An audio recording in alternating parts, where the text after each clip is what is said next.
La fin du monde en islam. La fin du monde est un événement majeur qui marquera la fin de l'existence de l'humanité sur Terre. La fin du monde se déroulera en plusieurs étapes. Les signes mineurs. Avant la fin du monde, il est dit qu'il y aura une série de signes mineurs qui se manifesteront.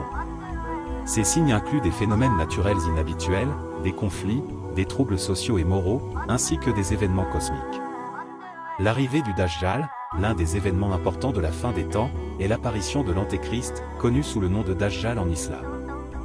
Il est décrit comme un imposteur qui prétend être le Messie et qui trompe les gens par ses pouvoirs surnaturels.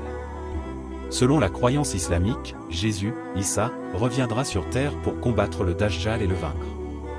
La venue de Yajuj et Majuj. Selon le Coran, Yajuj et Majuj sont deux peuples qui sont emprisonnés derrière une barrière. À la fin des temps, ils seront libérés et causeront la destruction et le chaos sur terre. Les signes majeurs. Après la période des signes mineurs, des signes majeurs annonceront la fin imminente du monde. Ces signes incluent le lever du soleil du côté de l'Occident, lieu habituel de son coucher, l'arrivée de la bête de la terre, la descente du feu du ciel, la mort de tous les croyants et enfin, l'obscurité totale. La trompette. Une trompette sera soufflée par l'ange Israfil, annonçant la fin du monde. Toutes les créatures seront détruites et la terre sera en ruine. Le jour du jugement. Après la destruction, les morts seront ressuscités pour être jugés selon leurs actes dans cette vie.